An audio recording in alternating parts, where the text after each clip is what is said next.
Why doesn't the Emperor of Mankind just die? As a writer who has spent countless hours delving into the labyrinthine lore of Warhammer 40,000, there is one image that stands as the ultimate symbol of the setting's grim darkness: the Master of Mankind, the Emperor, interred within the arcane machinery of the Golden Throne. He is a desiccated corpse, a silent idol wired with a mountain of technology, kept in a state of perpetual agonizing undeath for 10,000 years. The central haunting question that arises from this image, a question I've pondered from every possible angle, is deceptively simple. Why doesn't he just die? To even begin to answer this, one must understand the Emperor's continued existence as not a matter of sentimentality or hope for his recovery.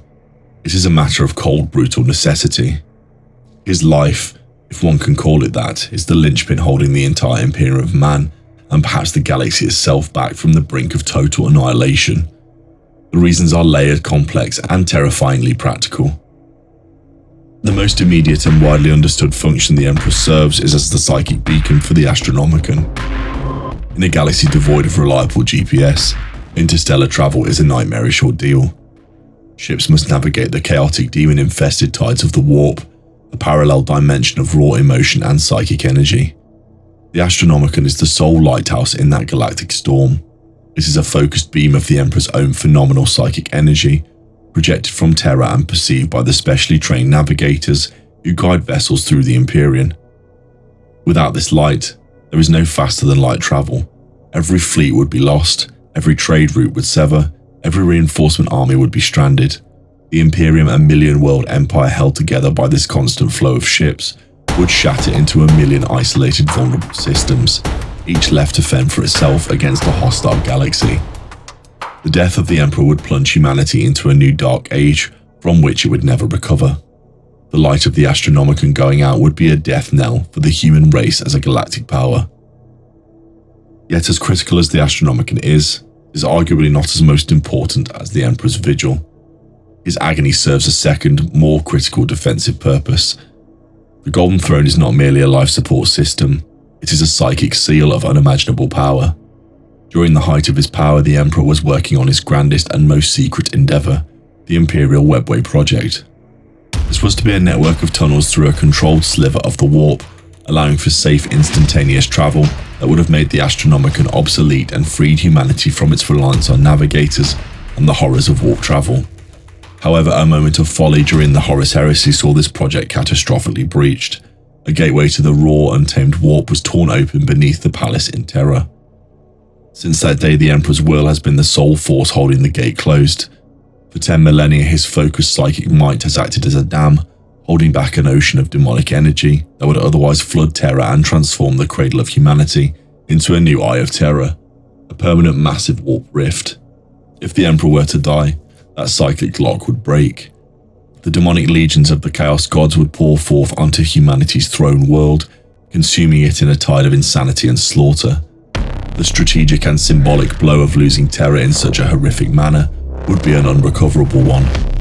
He is not just a lighthouse, he is a warden, eternally holding the line against the ultimate enemy at the very heart of the Imperium. Beyond these two practical functions lies a more metaphysical reality.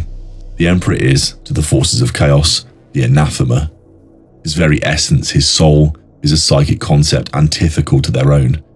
He is a being of order, psychic control, and human ambition, a force that burns the creatures of the warp with its sheer presence. Even in his shattered near-death state, his soul remains a potent weapon as a bulwark against the great cosmic game of the ruinous powers. His final death would not just be the removal of a defender, it would be the ultimate victory for chaos. It would signal the final failure of their greatest adversary, a shift in the metaphysical balance of the galaxy that would empower them beyond measure. The hope he represents, however faint, would be extinguished, and the laughter of the thirsting gods would echo across the stars. Finally, and most ironically, the Emperor is trapped by the very thing he fought to eradicate: faith. He preached the imperial truth, a secular creed of reason and scientific progress, decrying gods and superstition. And in his absence and martyrdom, the Imperium has twisted his teachings into the imperial cult, a fanatical state religion that worships him as the one true God of mankind. Trillions of humans are now directing their prayers, their faith, and their psychic potential towards the Golden Throne. In the psychic reality of the 40K verse, such a monumental outpouring of belief has a tangible effect. I believe this collective faith has become a part of the arcane machinery that sustains him, transforming him into the very god he never wanted to be. His soul, now likely fractured and warring consciousness, is sustained by this psychic gestalt.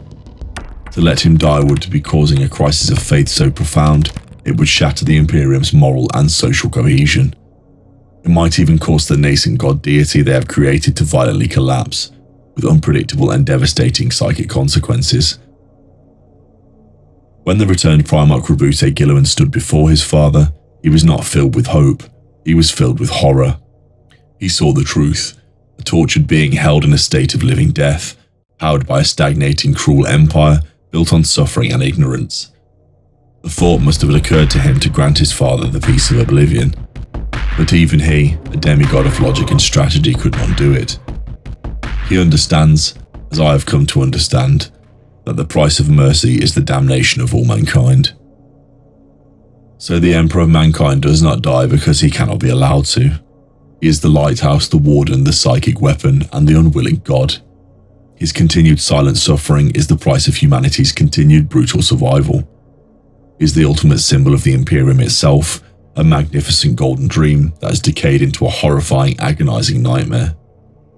Kept alive not out of love or hope, but because the alternative is simply too terrible to contemplate.